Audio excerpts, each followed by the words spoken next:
जिंदगी में हम किसी भी काम को शुरू करने से पहले कई बार सोचते हैं। और क्या सोचते हैं? सोचते हैं कि हार गया तो क्या होगा। ये जो सोच है इसको कैसे बदला जाए, आज इसी पर सुनाता हूं एक छोटी सी कहानी।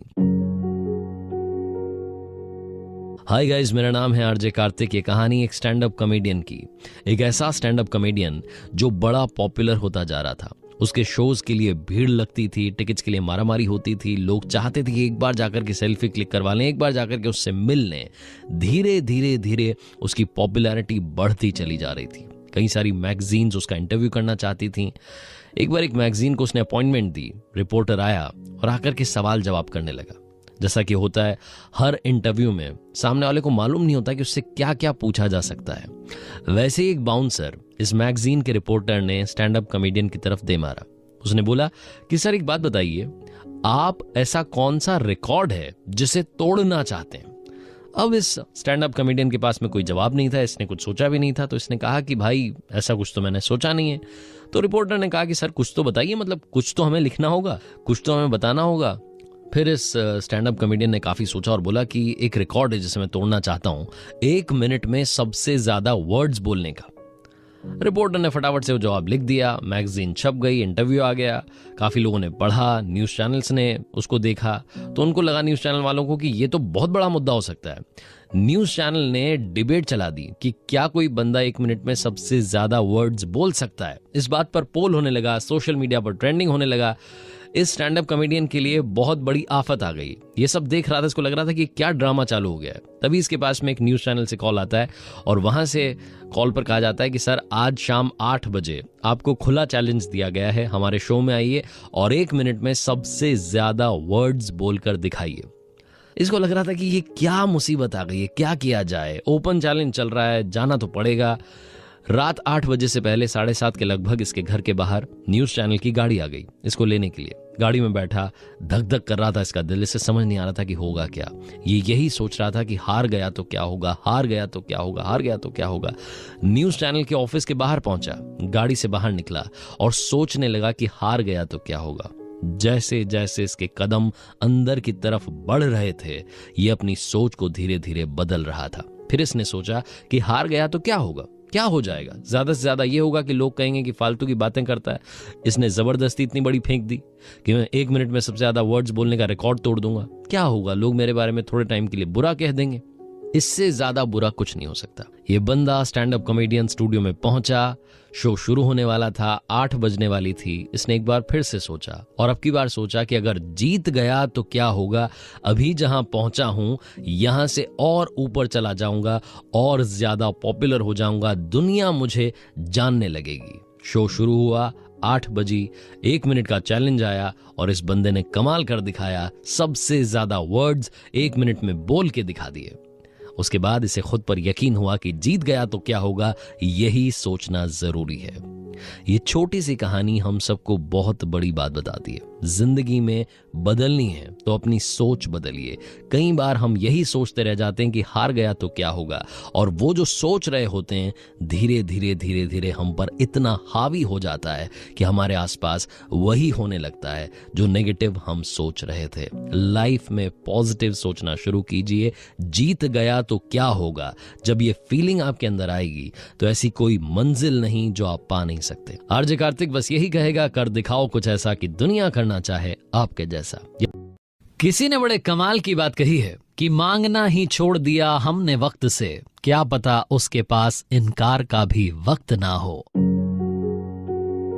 हाय गाइस, मेरा नाम है आरजे कार्तिक। एक छोटी सी कहानी। ये कहानी एक किसान परिवार में पैदा हुए एक लड़के की, जिसके मम्मी पापा चाहते थे कि वो बड़ा होकर के किसान बने, खेती करे, लेकिन वो चाहता था कुछ और। उसने एक दिन अपने मम्मी पापा को बताया कि मैं बड़ा होकर के सैनिक बनना चाहता हूँ, तो मुझे उसके लिए आप ट्रेनिंग करवाइए, मुझे उसके लिए भेजिए। उसके पापा ने कहा कि ठीक है, मैं आपको मना नहीं करूंगा, आप जाइए, जाकर के तलवारबाजी सीखिए, तब जाकर के आप सैनिक बन पाएंगे, योद्धा बन पाएंगे। लड़के ने अगले ही दिन से जाकर के ट्रेनिंग करना शुरू किया। जब वो शुरुआत में वहां पहुंचा, क्लासेस लेने लगा, तो उसे समझ में आ गया कि तलवारबाजी उसके लिए बनी ही नहीं। 2-3 दिन के अंदर वो हिम्मत हार गया। उसे लगा कि अब क्या किया जाए। वो मन में सपना तो था वॉरियर बनने का, योद्धा बनना है, सैनिक बनना है, लेकिन क्या करें। फिर उसे लगा कि क्यों ना बैकडोर एंट्री करते हैं। पीछे के रास्ते से जाते हैं। अब पीछे का रास्ता क्या था? उस सेना का जो सेनापति था वो इनके परिवार में किसी रिश्तेदार का दोस्त था। अब इसने सोचा कि क्यों ना उस रिश्तेदार तक पहुंचा जाए। अपनी मम्मी से जाकर के इसने अर्जी लगाई कि माँ प्लीज मुझे वहां तक जाने दीजिए, उनसे कहिए कि वो मेरी मुलाकात करवा दें सेनापति से। रिश्तेदार के घर पहुंचा, वहां से सेनापति से मिला। सेनापति को जाकर के कहा कि बस मुझे सेना में ले लीजिए। सेनापति ने कहा कि बेटा आपके अंदर वो टैलेंट नहीं है, आपको तलवारबाजी आती नहीं है, आप तलवार ढंग से चला नहीं पाते, आपका सेना में क्या काम रहेगा। लेकिन फिर भी क्योंकि आपके रिश्तेदार मेरे दोस्त हैं तो दोस्ती की खातिर मैं आपको सेना में ले लेता हूं।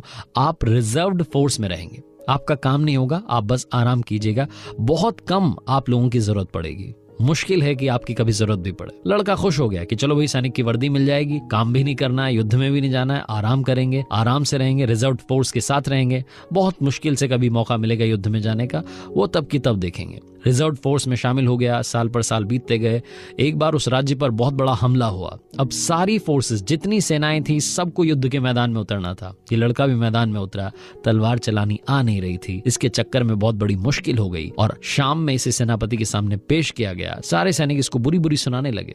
सेनापति ने कहा कि ये तो बड़ा ही एम्बैरेसिंग मोमेंट है, क्या किया जाए, मैंने तो खुद इसे भर्ती किया। तो उसने उस लड़के को डांटते हुए कहा कि अब तुम सेना में नहीं रहोगे, अब तुम जाकर के महल की पहरेदारी करोगे, तुम आज से पहरेदार हो। लड़के को फिर से एक नया काम मिल गया, अब उसे पहरेदार बनना था। अब वो सोच रहा था कि ये तो बड़ा अच्छा हुआ, सेनापति से मैंने अर्जी लगाई थी तो सैनिक बना था, रिजर्व फोर्स में था, काश मेरी बात एक बार यहाँ के राजा से हो जाए, फिर तो कमाल ही हो जाएगा। साल पर साल बीतते गए, महल के सामने खड़ा हुआ पहरेदारी करता रहा, लेकिन कभी भी राजा से मुलाकात नहीं हो पाई। बूढ़ा हो चला था, सर्दी की शाम थी, पतली सी वर्दी पहन करके पहरेदारी कर रहा था। पता नहीं कहां से किस्मत चमकी, उस दिन राजा साहब वहां से निकले। उनके साथ में ज्यादा सैनिक नहीं थे तो उनकी भी नजर पड़ गई। एक पहरेदार ठिठुर रहा है, वृद्ध सा, बूढ़ा सा।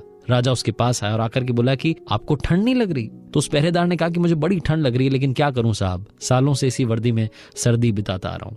राजा ने वादा कर दिया कि आप चिंता मत कीजिए, अभी मैं अंदर जाता हूं, वहां से आपके लिए एक अच्छा सा कंबल भिजवाता हूं।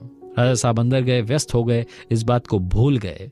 सुबह सुबह सैनिकों ने जाकर के बताया कि राजा साहब आपने जिस पहरेदार को वादा किया था कंबल पहुंचाने का, उसकी रात में ठिठुरने की वजह से, सर्दी में ठिठुरने की वजह से मौत हो गई है।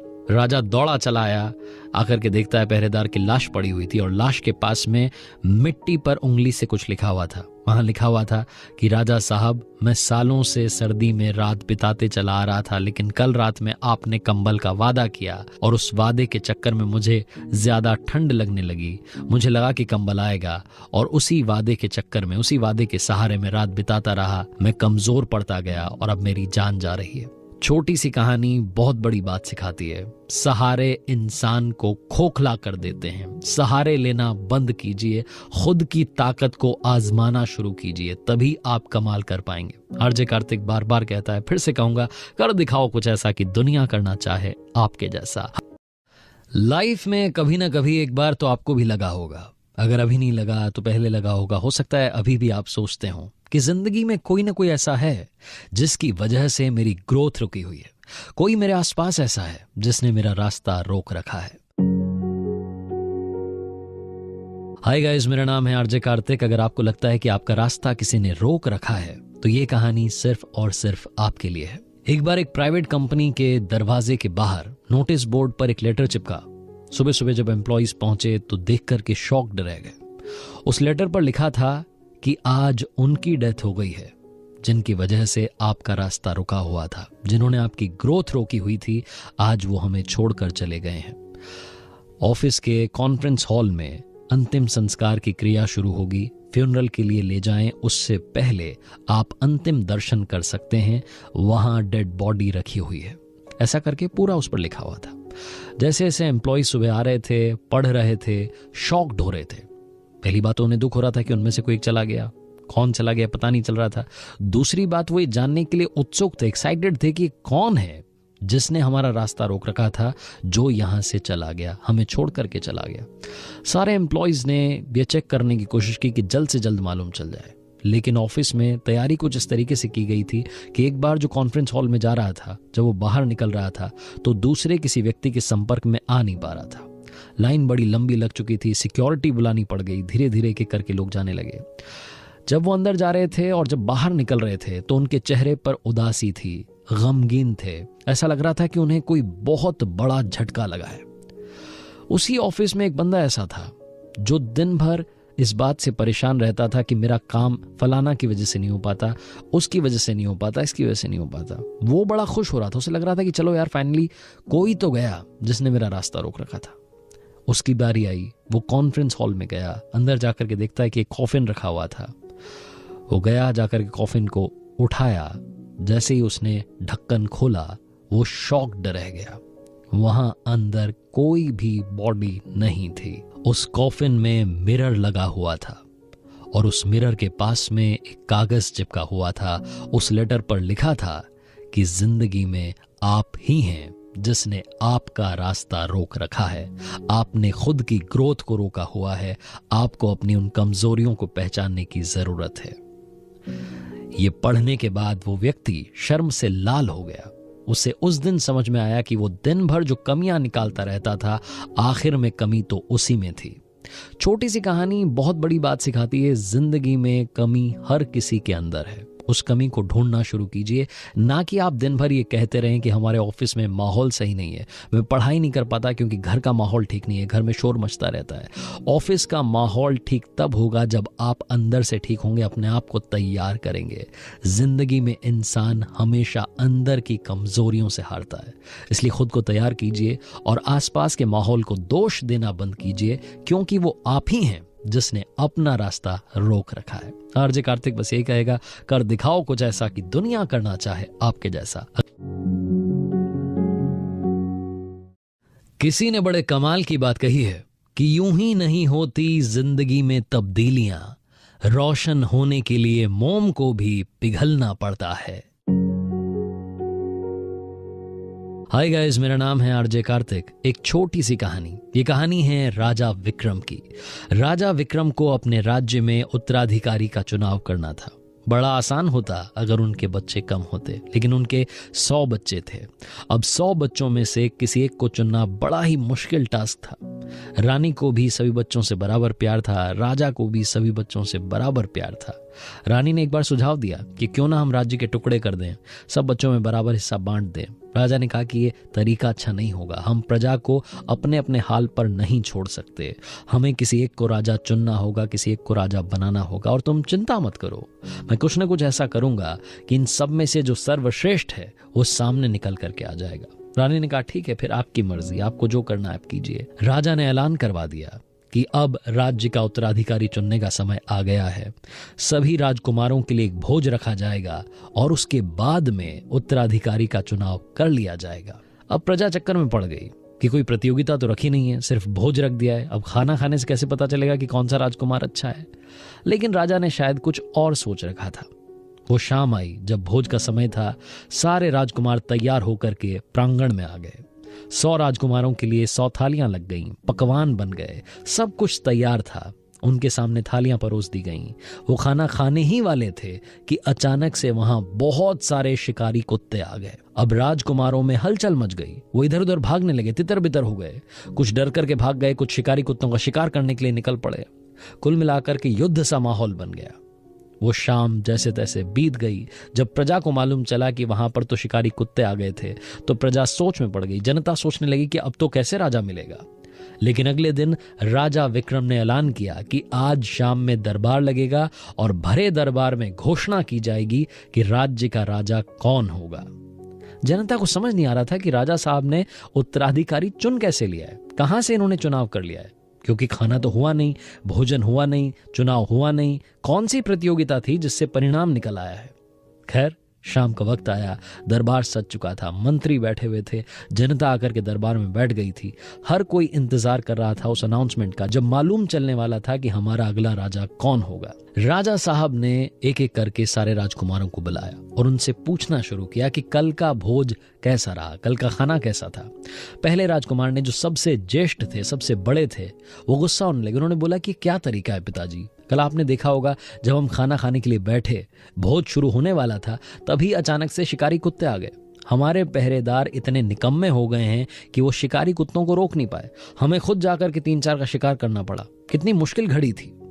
दूसरे वाले से पूछा तो उसने कहा कि पिताजी मुझे नहीं मालूम, मैं तो वहां से डर करके भाग गया था, मुझे बड़ा डर लगता है। एक एक करके राजकुमार अपना बहाना गिनाते रहे। आखिरी राजकुमार जिन्होंने कहा कि हाँ पिताजी, मैंने कल भोजन खाया, बहुत ही कमाल का भोजन था, बहुत ही स्वादिष्ट भोजन था, बहुत अच्छे पकवान बने थे, खाना खाने में आनंद आ गया, मजा आ गया, इससे बढ़िया भोजन नहीं हो सकता था।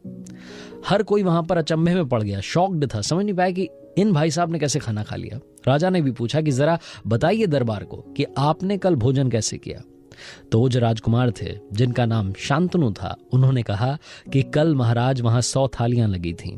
मैं खाना खाने के लिए बैठा, अचानक से शिकारी कुत्ते आ गए, सारे राजकुमार भाग गए, मैं वहीं बैठा रहा, मैं अपना खाना खाता रहा। जैसे ही कोई शिकारी कुत्ता मेरी तरफ आता, मैं एक थाली उठाता और उसके सामने खाली कर देता। 99 थालियां रखी हुई थी, मैंने सारे कुत्तों को भोजन भी करा दिया और साथ में अपना भोजन भी शांति से पा लिया, अपना भोज भी पूर्ण कर लिया। इस तरीके से महाराज कल मेरा भोजन बड़ा शानदार रहा। जैसे ही शांतनु का जवाब सुना तो दरबार में तालियां बजने लगीं और राजा ने अनाउंसमेंट की कि अब यही आपके अगले राजा होंगे। छोटी सी कहानी बहुत बड़ी बात सिखाती है। लाइफ में प्रॉब्लम्स हर किसी के हैं, बहुत सारी समस्याओं का पहाड़ हम सब के सामने खड़ा है। हम जिंदा हैं तब तक समस्याएं रहेंगी, जिस दिन समस्याएं खत्म हो जाएंगी शायद हम भी खत्म हो जाएंगे। इसलिए जिंदगी में समस्याओं से घबराना, उनके बारे में बात करना बंद कीजिए। बात करनी है तो प्रॉब्लम्स की नहीं, सॉल्यूशंस की कीजिए, आपको सॉल्यूशन जरूर मिलेगा। आरजे कार्तिक बस यही कहेगा, कर दिखाओ कुछ ऐसा कि दुनिया करना चाहे आपके जैसा। दोस्तों ये है मोटोरोला एज 60 स्टाइलस। मोटो का एक गेम चेंजर लॉन्च है जो ऑफर करता है आपको प्रीमियम स्टाइल। हरिवंश राय बच्चन साहब एक बात कहा करते थे और इसी बात को बच्चन साहब, अमिताभ बच्चन साहब कई बार रिपीट करते हैं कि मन का हो तो अच्छा और मन का ना हो तो बहुत ज्यादा अच्छा, क्योंकि जब आपके हमारे मन का नहीं होता तो ऊपर वाले के मन का होता है और वो कभी किसी का बुरा नहीं करते। हाय गाइस, मेरा नाम है आरजे कार्तिक। एक छोटी सी कहानी इसी बात पर।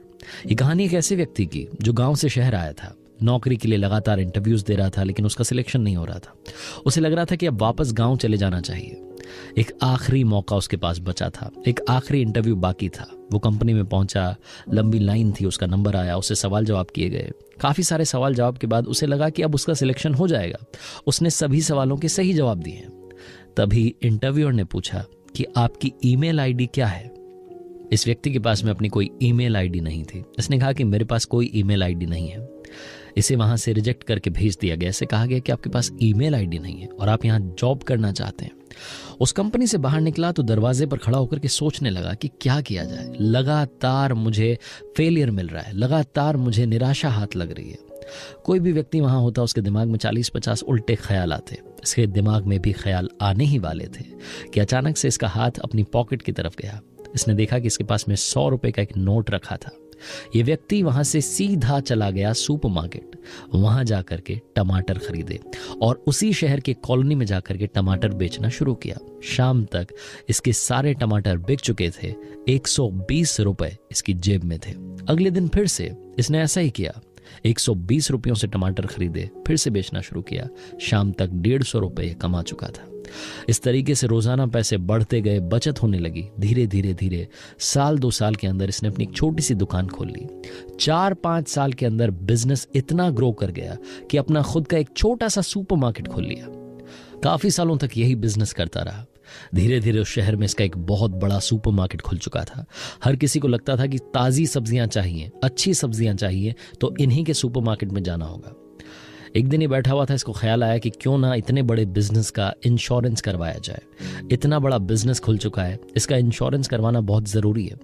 इसने एक इंश्योरेंस एजेंट को कॉल किया और कहा कि आप आइए, मुझे अपने बिजनेस का इंश्योरेंस करवाना है। वो एजेंट वहाँ पहुँचा, वहाँ पहुँच करके सारी जानकारी लेने लगा, फॉर्म फिलअप करने लगा और आखिरी में पूछता है कि सर आपकी ईमेल आईडी क्या है। तो ये जो बिजनेसमैन था, जो कि इतना बड़ा व्यापारी बन चुका था, सब्जियों का इतना बड़ा सुपरमार्केट था, इसने कहा कि मेरे भाई मेरी कोई ईमेल आईडी नहीं है। अगर मेरी ईमेल आईडी होती तो आज तुम यहां बैठ करके मेरे सुपरमार्केट का इंश्योरेंस नहीं कर रहे होते। इंश्योरेंस एजेंट को ये बात समझ में नहीं आई क्योंकि उसे पुरानी कहानी मालूम नहीं थी, लेकिन आपको समझ में आई होगी। कई बार हमारे मन का नहीं होता है, जब आपके मन का ना हो तो इंतजार कीजिए, ऊपर वाले के मन का जरूर होगा। और कोशिश कीजिए, कई सारे रास्ते आपके आसपास खुले हैं, उनमें से सबसे अच्छा रास्ता चुनिए और उस पर चल कर दिखाइए। कर दिखाओ कुछ ऐसा कि दुनिया करना चाहे आपके जैसा। किसी ने बड़े कमाल की बात कही है कि खुद को खुश रखने के तरीके ढूंढें, क्योंकि तकलीफें तो आपको ढूंढ ही रही हैं। हाय गाइस, मेरा नाम है आरजे कार्तिक। एक छोटी सी कहानी। ये कहानी एक बूढ़ी अम्मा की, जिनकी फैमिली में अब कोई नहीं बचा था। जिस फ्लैट में वो रहती थी उसकी ईएमआई चुकाना अभी भी बाकी था, लोन चल रहा था। फैमिली कंडीशंस खराब थी, इकोनॉमिक कंडीशंस खराब थी, और इस वजह से कुछ महीने ऐसे भी थे जिनमें उनके पास ईएमआई चुकाने के लिए पैसे नहीं थे। उस बिल्डिंग के ओनर ने नोटिस दे दिया कि आपको अब ये फ्लैट खाली करना होगा, क्योंकि हम ऐसे व्यक्ति को यहाँ नहीं रख सकते जिनके पास में पैसा भी नहीं है। उसने 2-3 बार नोटिस दिया और फाइनली सिक्योरिटी गार्ड्स को बुला लिया। उन अम्मा का सामान बाहर फेंकने की तैयारी हो रही थी। वो फूट फूट करके रो रही थी। उन्हें समझ नहीं आ रहा था कि क्या हो रहा है उनकी लाइफ में। तभी अचानक से उस सीन में एक ऐसे बंदे की एंट्री होती है जो कि सब कुछ पलट देता है। सूटेड बूटेड बंदा आता है और आकर के सिक्योरिटी गार्ड्स को पेपर दिखाता है। सिक्योरिटी गार्ड्स वहां से चले जाते हैं। अम्मा पूछती हैं कि आप कौन हैं और कहां से ऊपर वाला बनकर मेरी लाइफ में आए हैं। तो वो बंदा बताता है कि माँ, आप शायद भूल गईं, लेकिन मैं आपको कभी नहीं भूल सकता। ये फ्लैट मैंने अपने नाम किया है और उसके बाद फिर से आपके नाम कर दिया है, क्योंकि आप आज से 30 साल पहले मेरी लाइफ में ऊपर वाला बनकर आई थी। आपको शायद याद नहीं होगा, आप और आपके पति एक बार मार्केट में कुछ शॉपिंग करने के बाद में बाहर निकले थे एक मॉल से, और बाहर फुटपाथ पर मैं पड़ा हुआ था। गंदे कपड़े थे, भीख मांग रहा था। जैसे बाकी भिखारियों को डांट कर भगा दिया जाता है, झड़क दिया जाता है, वैसे ही आपके पति ने मुझे मना कर दिया था, कहा था दूर जाकर के बैठ जाओ। लेकिन आपका दिल पिघला और आपने मेरी मदद की। आपके पति तो थोड़ा आगे बढ़ गए, लेकिन आप वहीं रुकी रहीं। आपने अपने पर्स में से जितना कैश था निकाल करके मुझे दे दिया और साथ में एक लॉकेट दिया और कहा कि इसे हमेशा पहनना, ये तुम्हारा लकी चार्म रहेगा। उस दिन मैं आपका सिर्फ शुक्रिया अदा कर सका और मैंने जाते जाते आपका नाम पूछ लिया था। वो नाम मैं कभी नहीं भूल सकता।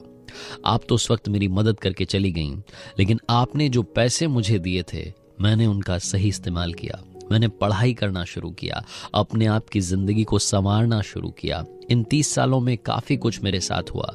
मैंने बहुत सारी पढ़ाई की, बहुत सारी तैयारी की।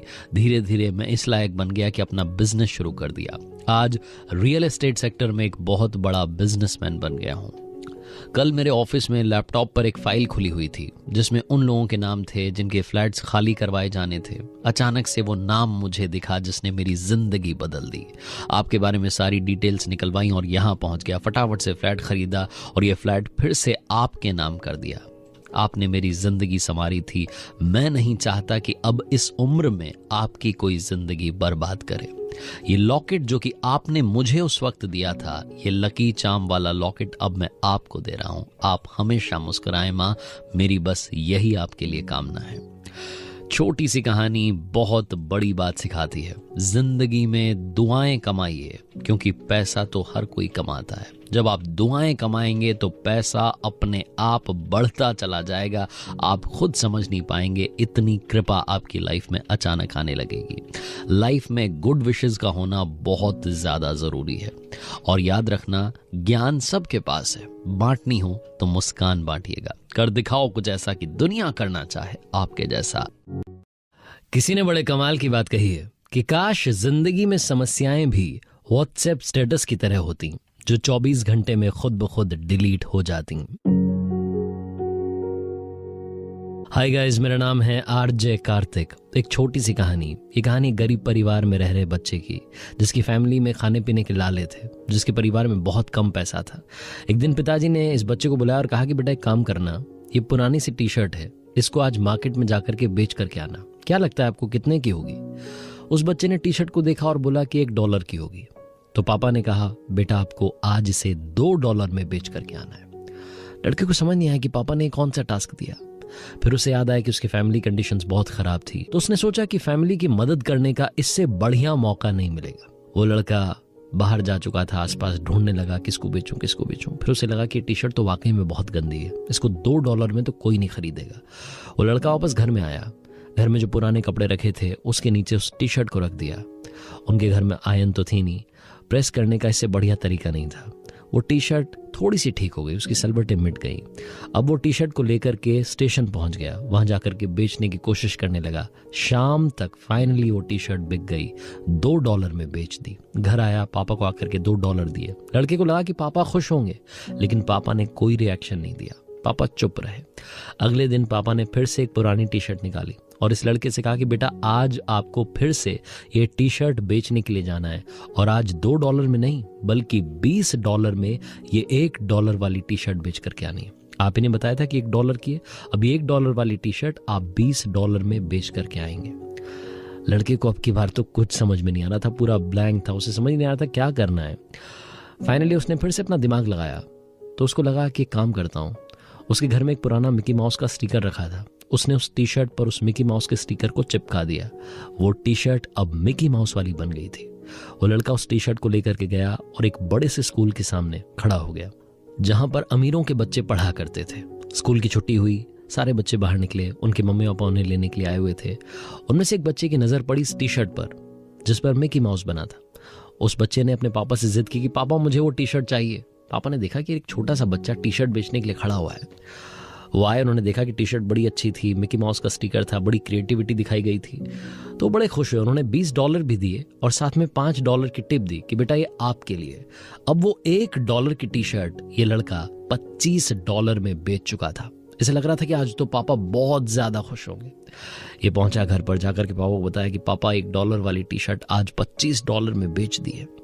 पापा ने कोई रिएक्शन नहीं दिया, ना खुश हुए ना दुखी हुए, चुप रहे। अगले दिन फिर से उन्होंने एक पुरानी टी शर्ट निकाली, वही $1 वाली टी शर्ट, और बच्चे से कहा कि बेटा आज आपको इस टी शर्ट को $200 में बेच करके आना है, और मुझे पूरी उम्मीद है कि आप ये करके दिखाओगे। लड़के के पसीने छूट गए, उसे समझ नहीं आ रहा था कि पापा कौन सा टास्क दे रहे हैं। रोजाना मुझसे कह रहे हैं कि जाओ इतने में बेच करके आओ, इतने में बेच करके आओ। फिर उसे अपनी फैमिली कंडीशन से याद आई। उसे लगा कि हमारे परिवार में वाकई पैसे की जरूरत है, मुझे फैमिली की मदद करनी होगी। जब मैं $1 की टी शर्ट को 25 में बेच सकता हूँ तो 200 में भी बेच सकता हूँ। लड़का बाहर बाजार में निकला और आसपास देखने लगा। उसकी नजर पड़ी उनके शहर में एक बड़ी एक्ट्रेस आने वाली थी एक स्टोर के इनॉग्रेशन के लिए। लड़का वहीं पहुंच गया। वहां पहुंचा तो देखता है कि लंबी भीड़ लगी हुई थी। उस लंबी सी भीड़ में से छोटा बच्चा था, इधर से उधर से घुसता हुआ आगे निकल गया। वहां एक्ट्रेस आई हुई थी, वो इनॉग्रेशन करने वाली थी। तब ये लड़का चिल्लाने लगा, मैम मैं आपका बहुत बड़ा फैन हूँ। तो एक्ट्रेस ने देखा कि एक छोटा सा बच्चा आवाज लगा रहा है, उनके बारे में अच्छी अच्छी बातें कर रहा है, कॉम्प्लीमेंट दे रहा है, तो उन्होंने उस बच्चे को आगे बुला लिया। उस बच्चे के पास में एक टी शर्ट थी। उसने कहा कि मैम क्या आपका ऑटोग्राफ इस पर मिलेगा। उस एक्ट्रेस ने उस पर अपने साइन कर दिए। उसके बाद वो लड़का वहां पर खड़ा होकर के टी शर्ट बेचने लगा कि बताइए आप में से किसको चाहिए। वो $200 का टारगेट लेकर के गया था, वो टी शर्ट उसने $250 में बेच दी। उस टी शर्ट के मुंह मांगे दाम उसे उस दिन मिल गए। वापस घर गया, पापा को कहा कि पापा आपने तो $200 की बात की थी, $250 में टी शर्ट बेच करके आ गया। ये लड़का और कोई नहीं बल्कि अमेरिका का मशहूर बास्केटबॉल प्लेयर माइकल जॉर्डन था। छोटी सी कहानी बहुत बड़ी बात सिखाती है। जिंदगी में समस्याएं चाहे कितनी भी बड़ी आ जाएं, आप हर समस्या का पार पा सकते हैं, आप हर समस्या से जीत सकते हैं। इसीलिए आपसे कहता हूं, कर दिखाओ कुछ ऐसा कि दुनिया करना चाहे आपके जैसा। किसी ने बड़े कमाल की बात कही है कि जिस दिन आपने अपनी सोच बड़ी कर ली, उस दिन बड़े बड़े लोगों के दिमाग में आप आना शुरू हो जाएंगे। आप खुद ब खुद एक बहुत बड़े आदमी बन जाएंगे। हाय गाइस, मेरा नाम है आरजे कार्तिक। एक छोटी सी कहानी। ये कहानी एक भिखारी की जो रेलवे स्टेशन के बाहर रहा करता था। स्टेशन से ट्रेन में बैठता, दूसरे स्टेशन उतरता, वहां से दूसरी ट्रेन में बैठता, फिर अपने स्टेशन उतरता, ट्रेन में भीख मांगने का काम करता था। एक दिन रोजाना की तरह भीख मांग रहा था, लोगों के सामने जाकर के गिड़गिड़ा रहा था, पैसे मांग रहा था। तभी इसने देखा कि उस कोच में एक सूटेड बूटेड बंदा बैठा हुआ था। इसे लगा कि ये अमीर आदमी है, इससे अगर भीख मिल गई तो कम नहीं मिलेगी, अच्छी खासी मिलेगी। फिर मुझे दूसरे कोच में जाकर के भीख मांगने की जरूरत नहीं पड़ेगी। उसके पास गया और जाकर के एक्टिंग करने लगा, भीख मांगने लगा, अपनी आवाज़ को बदल बदल करके अपना सारा दर्द निकालने लगा। लेकिन वो जो बंदा बैठा हुआ था, सूटेड बूटेड आदमी, उसने डांट दिया। उसने बोला कि आप ये मेरे सामने नाटक मत कीजिए, मैं आपको देख रहा था, आप चुपचाप वहाँ से चले आ रहे थे, यहाँ आकर के आप उदास हो गए, गिड़गिड़ाने लगे, ये हरकत मत कीजिए। आज मैं आपसे एक बात पूछना चाहता हूँ, मैं आपको चलिए भीख दे भी दूंगा, आपके पास मुझे देने के लिए क्या है? भिखारी ने कहा कि ये क्या सवाल कर रहे हैं आप, मैं तो भिखारी हूं, मेरे पास आपको देने के लिए क्या हो सकता है? मेरी औकात क्या है कि मैं आपको बदले में कुछ दे दूं? तो जो सूटेड बूटेड बंदा था उसने कहा कि जब आप मुझे कुछ नहीं दे सकते तो मुझसे कुछ लेने की उम्मीद भी मत रखिए, आप चले जाइए, आपको मेरे पास से 1 रुपया नहीं मिलने वाला। ये व्यक्ति वहां से चला गया भिखारी, और सोचता रहा कि यार ये क्या बात बोल दी, ये क्या बात बोल दी कि तुम्हें भी मुझे कुछ देना होगा। भिखारी को समझ नहीं आया। जिस स्टेशन के बाहर रहता था उस स्टेशन पर उतरा और बाहर आकर के आसपास देखने लगा कि ऐसा क्या है, जब कोई मुझे भीख दे तो मैं उसे बदले में दे दूं। इसने नजर दौड़ाई तो इसे दिखाई दिए कुछ फूल। इसने देखा कि यहाँ पौधे लगे हैं, पौधों पर फूल आए हुए हैं, क्यों ना एक काम करता हूं, अब से जब भी कोई मुझे भीख देगा मैं उसे बदले में एक फूल दूंगा। उस दिन से उस व्यक्ति ने, उस भिखारी ने एक नई आदत डाल ली।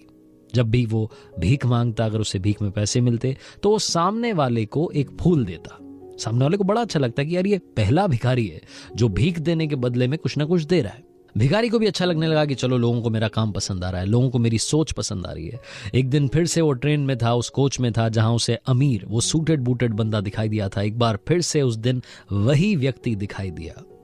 उसके पास गया और जाकर के बोला कि भाई साहब, आज तो आपको भीख देनी ही पड़ेगी, आज तो आपको मुझे पैसे देने ही पड़ेंगे, क्योंकि मेरे पास में आपको देने के लिए कुछ है।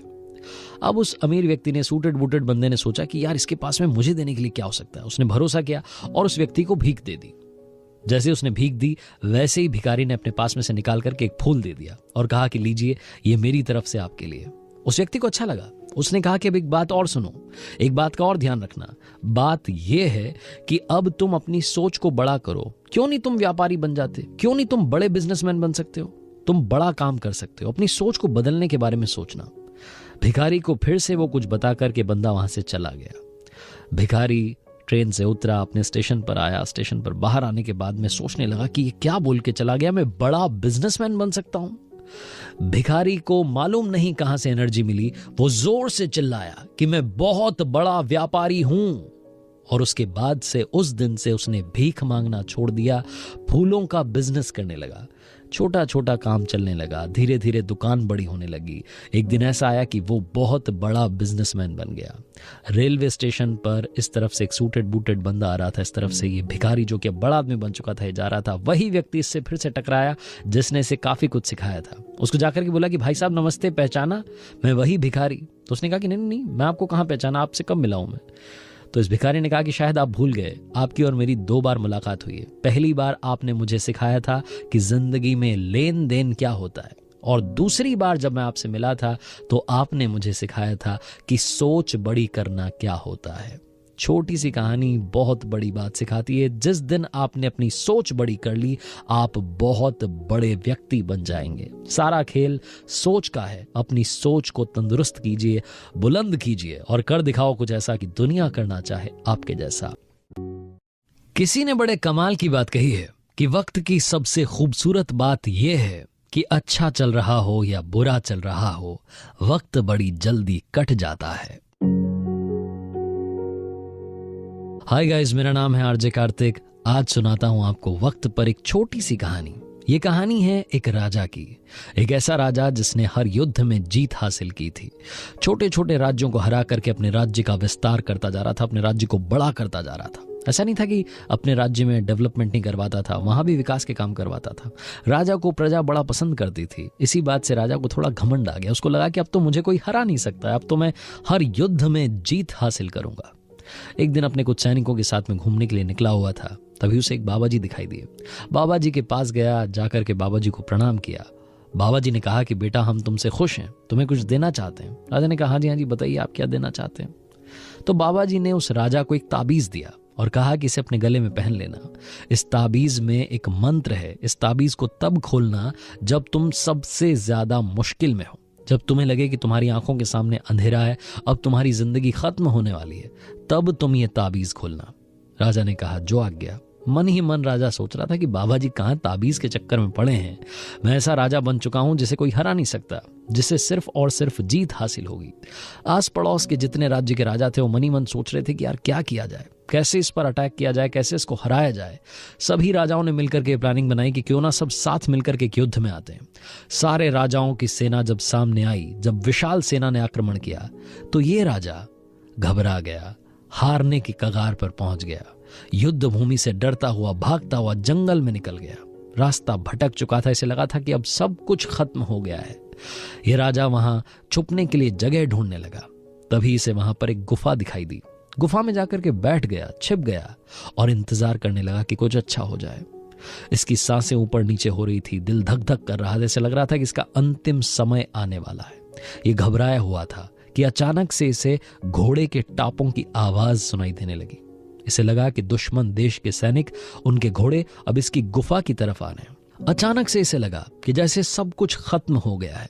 अचानक से इसने महसूस किया कि इसकी आंखों के सामने अंधेरा है, इसकी मृत्यु होने वाली है। इसको सैनिक पकड़ करके ले जाएंगे, फांसी दे देंगे, इसका राजपाट तो छिन ही गया है, अब जिंदगी भी चली जाएगी। ये राजा निराशा की तरफ जाता जा रहा था। तभी से अचानक याद आया कि उन बाबा जी ने एक ताबीज दिया था जो गले में पहना हुआ था। फटाफट से इसने ताबीज निकाला, उसे खोला और उस मंत्र को पढ़ने लगा जो मंत्र बाबा जी ने कहा था कि इस ताबीज में लिखा हुआ है। उसने ताबीज खोला तो अंदर एक कागज की चिट्ठी थी। उस कागज की चिट्ठी को खोला तो उस पर लिखा हुआ था, ये भी कट जाएगा। मंत्र था, ये भी कट जाएगा। राजा ने एक सुकून की सांस ली, राहत की सांस ली।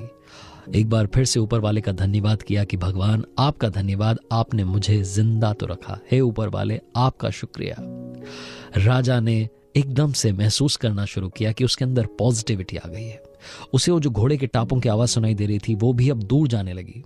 थोड़ी देर बाद वो घोड़े के टापों की आवाज सुनाई देना बंद हो गई। राजा धीरे से उस गुफा से बाहर निकला, जंगल में कुछ दिन रहा, वहां फिर से अपनी सेना बनाई, फिर से उस राज्य पर आक्रमण किया जो उसका खुद का था, जिसे किसी ने हथिया लिया था, और उस राज्य पर फिर से अपना झंडा कायम किया। छोटी सी कहानी बहुत बड़ी बात सिखाती है। जिंदगी में घबराइएगा मत, क्योंकि अच्छा चल रहा हो या बुरा चल रहा हो, ये भी कट जाएगा। बड़े से बड़े संकट टल जाएंगे। अगर आप चैंपियन हैं, चैंपियन की तरह सोचते हैं, तो आप चैंपियन ही बने रहेंगे। आप अपनी सोच को बस बुलंद रखिए, और चैंपियन बनने का सिर्फ एक रास्ता है, हार्ड वर्क और उसके साथ स्मार्ट वर्क। आरजे कार्तिक फिर से कहेगा, कर दिखाओ कुछ ऐसा कि दुनिया करना चाहे आपके जैसा। किसी ने बड़े कमाल की बात कही है कि जिंदगी में जो भी होता है अच्छे के लिए होता है। हाय गाइस, मेरा नाम है आरजे कार्तिक। ये कहानी है अकबर और बीरबल की। आपने बड़े सारे उनके किस्से सुने होंगे, लेकिन ये वाला मजेदार है। एक बार बादशाह अकबर को लगा कि क्यों ना बेगम के लिए सेब काटा जाए, तो उन्होंने चाकू मंगवाया, एप्पल मंगवाया। अब उनको चाकू चलाने की आदत तो थी नहीं, कभी उन्होंने कोई सब्जी नहीं काटी थी, फल नहीं काटा था। वो जब सेब काट रहे थे, अचानक से उनके अंगूठे में चोट लग गई, खून निकलने लगा। तो बड़ी जोर से चिल्लाए और फटाफट से वैद्य को बुलाया गया, दवाइयां मंगवाई गईं। लेकिन इस सब के बीच में जब वो चिल्ला रहे थे, दर्द से कराह रहे थे, जब वो दर्द में थे, उनके ठीक पास में बीरबल खड़ा हुआ था, क्योंकि जहां अकबर होते थे वहां बीरबल होता था। तो बीरबल ने कहा कि जहां पनाह आप इतना क्यों दर्द में हैं? याद रखो, जिंदगी में जो भी होता है अच्छे के लिए होता है। बादशाह को गुस्सा आ गया। उन्होंने बोला कि ये क्या मूर्खता है, यहां मुझे चोट लगी है और तुम अपना ज्ञान देने से पीछे नहीं रह रहे। तुम यहां भी अपना ज्ञान दे रहे हो, यहां भी तुम कह रहे हो कि जो होता है अच्छे के लिए होता है। बादशाह इतने गुस्से में थे कि उन्होंने बीरबल को कारागार में डालने के लिए कह दिया। सैनिकों से कहा कि इनको ले जाकर के कारागार में डाल दो, मुझे इनकी शक्ल नहीं देखनी, मुझे ऐसे व्यक्ति से बात नहीं करनी। जब मैं दर्द में हूं तो ये मुझे कह रहा है कि जो होता है अच्छे के लिए होता है। इस बात को कई महीने बीत गए। एक बार बादशाह अकबर अपने कुछ सैनिकों के साथ में जंगल में शिकार करने गए। शिकार का पीछा करते करते कब वो सैनिकों से बिछड़ गए, उन्हें खुद समझ नहीं आया। वो शिकार करते करते जंगल में अकेले चले जा रहे थे। तभी उन्हें वहां कबीले वालों ने पकड़ लिया, और जब कबीले वालों ने पकड़ लिया तो उन्होंने बताया कि मैं बादशाह हूं, जहां पनाह हूं। तो उन्होंने कहा कि होंगे अपने घर के, यहां पर आपको जहां पनाह नहीं है, यहां हमारा हुक्म चलता है, आपको हमारे साथ चलना होगा। जब ये वहां पहुंचे तो जाकर के देखते हैं कि कबीले वालों ने बलि चढ़ाने की तैयारी कर रखी थी। इन्हें समझ नहीं आ रहा था कि ये क्या होने वाला है, जहां पनाह की बलि दी जाएगी। ये बोलते रहे लेकिन इनकी किसी ने नहीं सुनी। जब बलि चढ़ाने की तैयारी होने लगी तब कबीले वालों में से एक ने देखा कि इनके अंगूठे में चोट लगी हुई थी। तो उसने अपने बाकी साथियों से कहा कि ये तो खंडित है, इसकी तो बलि नहीं चढ़ाई जा सकती, इसको तो पहले से चोट लगी हुई है। कबीले वालों ने बादशाह अकबर को वहां से रवाना कर दिया, वहां से छोड़ दिया। जब ये वापस अपने राजमहल की तरफ आ रहे थे तो सोच रहे थे कि बीरबल ने जो कहा था वो बिल्कुल ठीक कहा था। जिंदगी में जो होता है वो अच्छे के लिए होता है। ये अगर चोट नहीं लगी होती तो मेरी यहां पर बलि चढ़ जाती। लेकिन इनके दिमाग में अब दूसरी बात चलने लगी कि चलो मेरे साथ में तो ये हुआ, मेरे साथ में तो अच्छा हुआ, लेकिन बीरबल के साथ क्या हुआ, उसको तो मैंने वहां कारागार में डाला हुआ है। महल में पहुंचे, फटाफट से कारागार में गए, जाकर के बीरबल को सारी कहानी सुनाई कि भाई ये मेरे साथ में हुआ, लेकिन अब ये बताओ कि तुम्हारे साथ में अच्छा क्या हुआ, तुम्हें तो मैंने जेल में डाल रखा है। तो बीरबल ने कहा कि जहां पनाह मेरे साथ तो सबसे अच्छा हुआ, क्योंकि जहां आप जाते हैं वहां मैं आपके साथ जाता हूं। अगर आपकी बलि नहीं चढ़ाई होती, आप खंडित थे, तो बलि किसकी चढ़ती? आपके अपने बीरबल की। आपने तो मेरी जान बचा ली जहां पनाह, आपका जितना शुक्रिया अदा करूं उतना कम होगा। छोटी सी कहानी बहुत बड़ी बात सिखाती है। जिंदगी में हमेशा याद रखना, जो होता है अच्छे के लिए होता है। उस वक्त शायद हमें समझ में नहीं आता, लेकिन कुछ सालों के बाद में अगर हम फिर से पीछे देखें तो हमें लगता है कि ठीक ही हुआ था। आरजे कार्तिक बस यही कहेगा, उम्मीद रखिए, हौसला रखिए, कर दिखाओ कुछ ऐसा कि दुनिया करना चाहे आपके जैसा। किसी ने बड़े कमाल की बात कही है कि अगर आपको वो फसल पसंद नहीं जो आप काट रहे हैं तो उन बीजों की जांच कीजिए जो आप बो रहे हैं।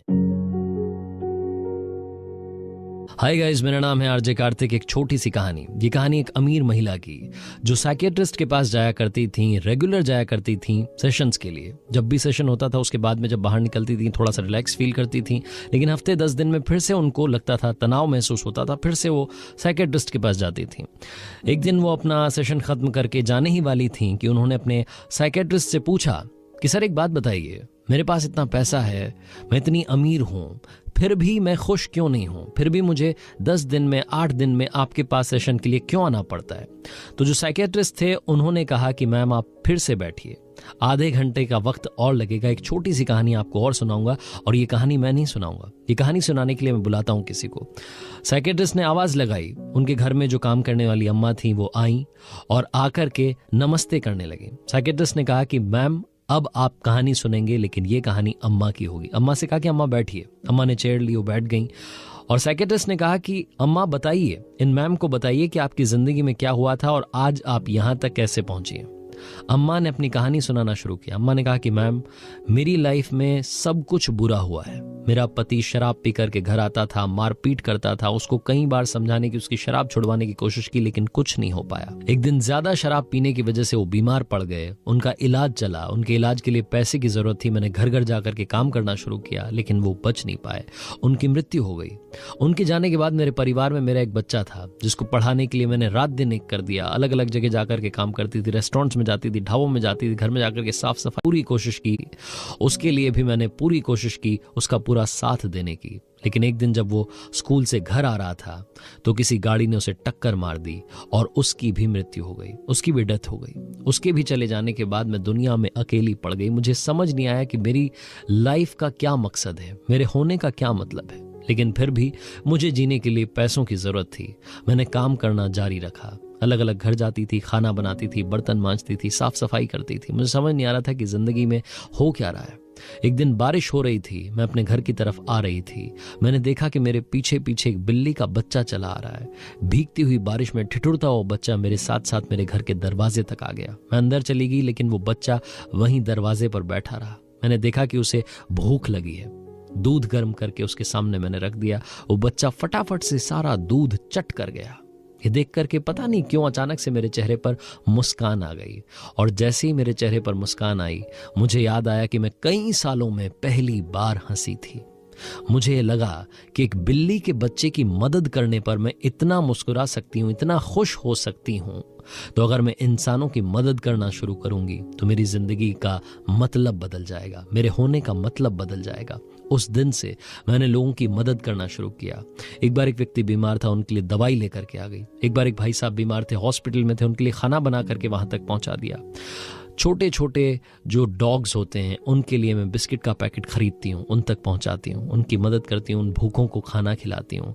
कई बार मुझे ऐसे बच्चे मिलते हैं जिनको पढ़ाने के लिए पैसे की ज़रूरत होती है, मेरे पास जितना बन पाता है 100 रुपये 200 रुपये उन तक पहुँचाती हूँ, उनकी मदद करती हूँ। मुझे बड़ा अच्छा लगता है।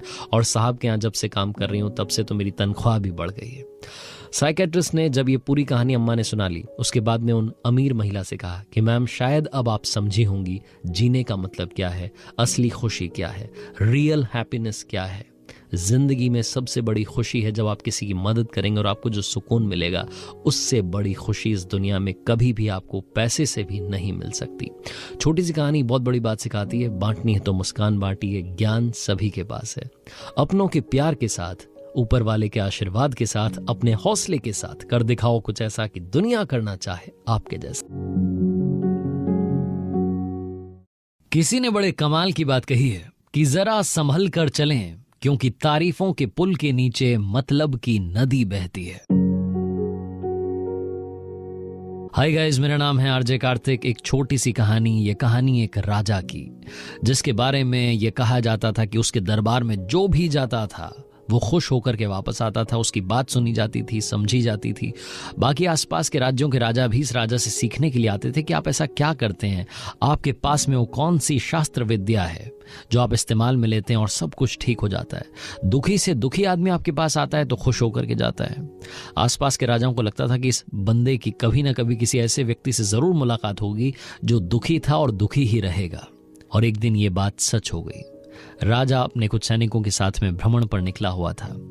अपने राज्य में जो भी उससे मिल रहा था उसको कुछ न कुछ दे रहा था, शर्फी दे रहा था, उनकी मदद कर रहा था, पैसा दे रहा था। राजा एक बार फिर से अपना दरबार राज्य के बीचों बीच लगा चुका था। तभी राजा की नजर पड़ी एक भिखारी पर, एक दुखी इंसान पर। उसको लगा कि उसके राज्य में ये सबसे ज्यादा दुखी इंसान कौन है, ये छूट कैसे गया, इसका उद्धार कैसे नहीं हुआ। उसने सैनिकों को भेजा और कहा कि जाओ उस भिखारी को बुला करके लाओ। वो भिखारी आया और जैसे ही राजा के पास आया, राजा ने उससे उसका हाल पूछा और उसको एक सोने का सिक्का दे दिया।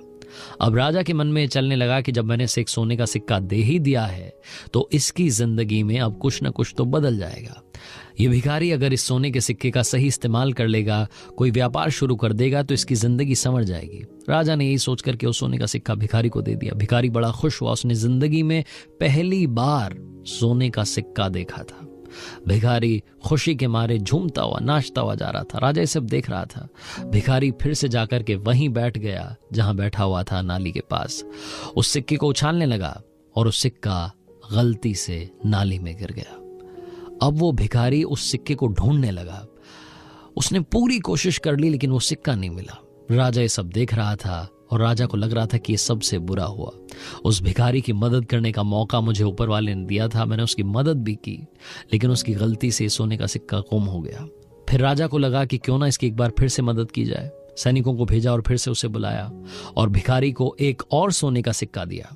भिखारी फिर से खुशी से नाचता हुआ, झूमता हुआ गया, खुश होकर के गया और वहां नाली के पास जाकर के बैठा और फिर से वो वाला सोने का सिक्का जो गिर गया था उसे ढूंढने लगा। राजा ये सब देख रहा था और सोच रहा था कि कितना गरीब इंसान मेरे राज्य में है जिसकी मैंने आज तक मदद नहीं की। आज मौका मिला है और देखिए उसकी हालत कि वो एक सिक्का अपने पास रख रहा है और दूसरे सिक्के को नाली में ढूंढ रहा है। शायद उसे 2 सिक्कों की जरूरत है। फिर से सैनिकों को भेजा, फिर से भिखारी को बुलाया, एक और सोने का सिक्का दिया। भिखारी फिर से खुश हुआ, खुशी से नाचता हुआ वहीं जाकर के बैठ गया और फिर से नाली में जो सिक्का सबसे पहले गिरा था उसे ढूंढने लग गया। राजा को समझ नहीं आ रहा था कि चल क्या रहा है, ये भिखारी कर क्या रहा है। एक बार फिर से सैनिकों को भेज करके उससे बुलाया और उससे कहा कि आप चाहते क्या हैं। मुझे लगा था कि आपको 2 सोने के सिक्कों की जरूरत है, मैंने आपको 3 सोने के सिक्के दिए, एक नाली में गिर गया, फिर भी आपके पास 2 बाकी हैं, आप इससे अपनी जिंदगी संवार सकते हैं। भिखारी ने कहा कि नहीं साहब, मुझे तो वही वाला सोने का सिक्का चाहिए जो नाली में गिर गया था। छोटी सी कहानी, आपकी और हमारी कहानी। मैं सबकी बात नहीं कर रहा, लेकिन हम में से कुछ लोग ऐसे हैं जिनको बहुत सारे सोने के सिक्के ऊपर वाले ने दिए हैं, लेकिन हम उसी सोने के सिक्के के चक्कर में पड़े हैं जो कि नाली में गिर गया था। हम अपने उसी पास्ट में उलझे हुए हैं, आज भी उन्हीं बातों को लेकर के बैठे हुए हैं जो हमारा कुछ नहीं बिगाड़ सकती, क्योंकि वो बातें होकर के ख़त्म हो चुकी हैं। अगर आप अपने पास्ट में उलझे रहेंगे तो आज वर्तमान में जो खुशियां हैं, जो प्रेजेंट मोमेंट में आपको खुशी मिली है, उसको कभी जी नहीं पाएंगे। जिंदगी में असली खुशी वही है जो आज में है। आज की खुशियों को चेरिश करना शुरू कीजिए, उनके साथ जीना शुरू कीजिए। आने वाला कल खुशियों से भरा होगा। नाली में गिरे उस सिक्के को भूल जाइए, क्योंकि बहुत सारे सिक्कों की बरसात ऊपर वाला आपकी लाइफ में करने वाला है। आरजे कार्तिक बस यही कहेगा, हमेशा पॉजिटिव रहें, कर दिखाओ कुछ ऐसा कि दुनिया करना चाहे आपके जैसा। किसी ने बड़े कमाल की बात कही है कि किसको क्या मिला उसका कोई हिसाब नहीं, तेरे पास रूह नहीं, मेरे पास लिबास नहीं। हाय गाइस, मेरा नाम है आरजे कार्तिक। एक छोटी सी कहानी। ये कहानी एक राजा की जो अपने राज्य में बड़ा खुश था, जिसको लगता था कि उसके पास में खुशहाल प्रजा है, एक अच्छा परिवार है, एक अच्छा सा राज्य है। उसे लगता था कि उसके पास में बहुत सारा पैसा है। एक दिन वो अपने महल का दौरा कर रहा था। उसने देखा कि एक नौकर जो कि दीवार की साफ सफाई कर रहा था, वो उससे ज्यादा खुश था। वो गाना गुनगुना रहा था, मजे में अपना काम कर रहा था। राजा को यही बात बुरी लग गई। वो अपने महल में वापस गया, अपने कक्ष में गया, जाकर के उदास होकर के बैठ गया। रानी ने पूछा कि क्या बात हो गई, आप उदास क्यों हैं? तो राजा ने बताया कि एक नौकर जो कि छोटा सा काम कर रहा है, उसे क्या पैसे मिलते होंगे, इतनी कम तनख्वाह में खुश है। मैं राजा होकर के कई बार चिंताएं ले लेता हूँ। कई बार मुझे चिंता होती है कि राज्य में कहीं कुछ गलत तो नहीं हो गया। आस पड़ोस के राजाओं की चिंता ले लेता हूँ। मुझे समझ में नहीं आ रहा है कि वो इतना खुश कैसे हो सकता है। तो रानी ने कहा कि आप परेशान मत होइए, उसे बस 99 के फेर में पढ़ने दीजिए, सब कुछ ठीक हो जाएगा, आपकी चिंता दूर हो जाएगी। राजा ने कहा कि 99 का फेर क्या है? तो रानी ने कहा कि एक काम करते हैं, आज रात में आप किसी को उस नौकर के घर के बाहर भेजिएगा और उसके दरवाजे के बाहर एक पोटली रखवा दीजिएगा। उस पोटली में 99 सोने के सिक्के रखवा दीजिएगा। राजा ने कहा कि ठीक है, तुम जो कह रही हो ये करके देख लेते हैं। राजा ने वही किया। उस नौकर के घर के बाहर दरवाजे पर एक पोटली रखी गई जिसमें 99 सोने के सिक्के थे। नौकर जब अगली सुबह जगा, उसकी वाइफ जब घर की साफ सफाई कर रही थी, उसने दरवाजा खोला तो उसने देखा कि एक पोटली घर के बाहर रखी है। वो पोटली अंदर लेकर के आई, नौकर को जगाया कि हमारे घर के बाहर कोई पोटली रख करके गया है। नौकर ने वो पोटली खोली तो हैरान हो गया, उसमें सोने के सिक्के थे। वो गिनने लगाए, 1 2 3 95 96 97 98 99। एक सिक्का कम था। नौकर अंदर तक हिल गया, उसे समझ नहीं आया कि क्या हुआ। उसने अपनी पत्नी से कहा कि रखने वाला 100 सोने के सिक्कों की पोटली रख के गया होगा, 99 का कौन सा हिसाब है? तो वो फटाफट से घर से भागा और अपने घर के आसपास जितने रास्ते थे सारे छान मारे। वो रास्ते ढूंढता चला गया कि कहीं कोई सिक्का दिख जाए, कहीं कोई सिक्का दिख जाए, लेकिन कोई भी सोने का सिक्का नहीं दिखा। उस पूरे दिन उसने अपने शहर के सारे रास्ते छान लिए, लेकिन वो सोने का सिक्का नहीं मिला। अगले दिन नौकरी पर वापस गया तो वहां उसको डांट पड़ी कि बिना बताए आपने छुट्टी कर ली। पूरे दिन उदास रहा। अगले 5-7 दिन तक उदासी से काम करता रहता था। राजा एक दिन फिर से घूमने के लिए निकले, अपने महल का दौरा कर रहे थे तो देखा कि वो नौकर बड़ी उदासी के साथ काम कर रहा है। अपनी वाइफ के पास गए और जाकर के बोलते हैं रानी को कि देखो, मैंने आज फिर से उस नौकर को देखा, आज वाकई में वो उदास था, ये हुआ क्या? तो रानी ने कहा कि अब वो उदास ही रहा करेगा, आप उसको एक और सोने का सिक्का पहुंचा देना ताकि उसकी वो जो लालसा है, वो जो चाहत है, वो मिट जाए। वो नहीं तो 99 के फेर में पड़ा पड़ा बर्बाद हो जाएगा। छोटी सी कहानी बहुत बड़ी बात सिखाती है। हम सब भी 99 के फेर में हैं। हमारे पास में काफी कुछ है जिसे हम इंजॉय नहीं करते, जिसके बारे में हम खुश नहीं होते। हम सब उस एक सोने के सिक्के के पीछे पड़े होते हैं और भूल जाते हैं कि हमारी लाइफ में बहुत सारी खुशियां पहले से हैं। जो मिला है उसमें संतुष्ट होइए और आने वाले कल के लिए तैयारी कीजिए। सपने देखना बुरी बात नहीं है, सपने देखिए और उनके लिए मेहनत कीजिए, लेकिन जो आज में है, जो आज की खुशियां हैं, उन्हें भी जीना शुरू कीजिए। इसीलिए आरजे कार्तिक कहता है, आज में खुश रहें, कल की तैयारी करें और कर दिखाओ कुछ ऐसा कि दुनिया करना चाहे आपके जैसा। बड़े कमाल की बात कही है कि बहुत गुरूर था छत को छत होने पर, एक मंजिल और बनी और छत फर्श हो गई। हाय गाइस, मेरा नाम है आरजे कार्तिक। ये कहानी है एक गरीब परिवार की जो गांव में रहा करता था, जिनके बच्चे के बड़े बड़े सपने थे। इस परिवार में जो बच्चा था वो बड़ा होकर के इंजीनियर बनना चाहता था। वो इंजीनियरिंग की पढ़ाई करना चाहता था, कोचिंग करना चाहता था, आईआईटी में जाकर के पढ़ना चाहता था। इस परिवार के पास में इतना पैसा नहीं था। उस बच्चे ने जिद की, मम्मी पापा से कहा कि पापा एक बार मौका दीजिए, मुझे शहर जाने दीजिए, वहां पर कोई भी पार्ट टाइम जॉब करूंगा, पैसे कमाऊंगा, उसी पैसे से अपनी फीस भर दूंगा, आप पर कोई लोड नहीं आएगा, बस मुझे मौका दीजिए। मम्मी पापा इसकी जिद के आगे हार गए, इसे शहर भेज दिया। यहाँ आकर के ये एक बास्केटबॉल कोर्ट में साफ सफाई का काम करने लगा। वहां से जो पैसे मिलते थे उससे फीस भरता था, आईआईटी की कोचिंग कर रहा था। पढ़ने लिखने में बहुत अच्छा लड़का। हर शाम में बास्केटबॉल कोर्ट में जाता, वहां जाकर के देखता कि अमीर परिवार के बच्चे आते थे, वो आकर के बास्केटबॉल खेलते थे। कई बार इसका मन होता था, सपने तो देखता ही था, इसका मन होता था कि बास्केटबॉल खेलूं। एक बार इसने वहां जो बच्चे खेल रहे थे उनसे कहा कि भैया अगर आप एक बार मौका दें तो मैं भी खेलना चाहूंगा। उन्होंने इसकी हंसी उड़ा दी और इसे डांट करके भगा दिया। एक दिन ये रोजाना की तरह वहां साफ सफाई करने के लिए पहुंचा हुआ था, पत्ते उठा रहा था, झाड़ू लगा रहा था। तभी इसने देखा कि वहां पर वो बच्चे तो खेल ही रहे थे, एक कन्या भी आकर के बैठी हुई थी, एक लड़की वहां पर आई हुई थी। जो लड़के खेल रहे थे उनमें से किसी की गर्लफ्रेंड थी। उन लड़कों ने देखा कि ये साफ सफाई वाला लड़का आज फिर से आया है। उन्होंने इसको बुलाया और उनमें से एक, जिसकी की वो गर्लफ्रेंड थी, उसने अपनी गर्लफ्रेंड को दिखाने के लिए टशन दिखाते हुए इस लड़के को डांटना शुरू किया कि ढंग से सफाई करो, और सुनो एक काम करते हैं, तुम रोज कहते हैं ना बास्केटबॉल खेलनी है, आ जाओ तुम बास्केट करके दिखा दो। इस लड़के को समझ में नहीं आया कि क्या हो रहा है। मतलब जो रोज भगा देते हैं, खेलने नहीं देते, आज वो खुद खेलने के लिए बुला रहे हैं। ये लड़का कोर्ट में पहुंचा और इसने कहा कि ठीक है भैया, मैं कोशिश करके देखता हूँ, मैंने आज तक तो खेला नहीं, मुझे पता नहीं, बस आपको खेलते हुए देखता था, उसी से शायद कुछ बात बन जाए। इस लड़के ने बास्केट करने की कोशिश की, लेकिन बॉल कभी इधर जाती कभी उधर जाती, निशाने पर नहीं जा रही थी। वो सारे लड़के हंसी उड़ाने लगे। इस लड़के को समझ नहीं आ रहा था कि क्या हो रहा है, मेरा तो मजाक बन रहा है। ये फिर से उन बच्चों के पास गया, जाकर के बोला कि भैया एक मौका दीजिए, बस मुझे आधे घंटे का टाइम दीजिए, आप जो बोलेंगे, जहां से बोलेंगे वहां से बास्केट करके दिखाऊंगा। उन लड़कों को लगा कि अब तो चैलेंज दे रहा है, मतलब ये साफ सफाई करने वाला लड़का हमें चैलेंज दे रहा है। उन्होंने कहा ठीक है, तो आधा घंटा ले, उसके बाद में हम जहां से बोलेंगे वहां से बास्केट करके दिखाना। इस लड़के ने कहा कि ठीक है भैया। ये आधे घंटे के टाइम में फटाफट से उस बास्केटबॉल कोर्ट का जो ऑफिस था वहां पहुंचा, इंच टेप लेकर के आया। इसने जहां खड़ा था वहां से उस पोल की डिस्टेंस मेजर की, उसके बाद में जो पोल था जहां पर वो बास्केट लगी थी उसकी डिस्टेंस मेजर की। आईआईटी की पढ़ाई कर रहा था, फॉर्मूलाज लगाना शुरू किया। इसे समझ में आ गया कि कौन सा एंगल रखना है, कौन से एंगल पर निशाना साधना है। उसके बाद में आधा घंटा खत्म हुआ, इसने उन बच्चों से जाकर के कहा कि अब बताइए कहां से बास्केट करनी है।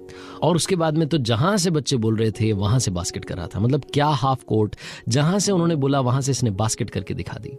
इसने अपना दिमाग लगाया, खुद को कमजोर नहीं समझा और उन अमीर बच्चों के सामने साबित कर दिया कि ताकत, काबिलियत हर किसी में होती है। छोटी सी कहानी बहुत बड़ी बात सिखाती है। जिंदगी में कभी भी खुद को कमजोर मत समझना। प्रैक्टिकल लाइफ में देखना, आपके पास में भी टैलेंट है, आपके पास में भी क्षमता है जिंदगी में आगे बढ़ने की। अगर आपको लगता है कि आप जिंदगी में थोड़ा सा पीछे चल रहे हैं, आपके सपने पूरे नहीं हो रहे हैं, तो एक बार अपने बारे में जानने की कोशिश कीजिएगा और समझिएगा कि आप किस में अच्छे हैं। जिस फील्ड में आप अच्छे हैं उसी में आगे बढ़ने की कोशिश कीजिएगा। आई एम श्योर आप कमाल कर जाएंगे। कर दिखाओ कुछ ऐसा कि दुनिया करना चाहे आपके जैसा।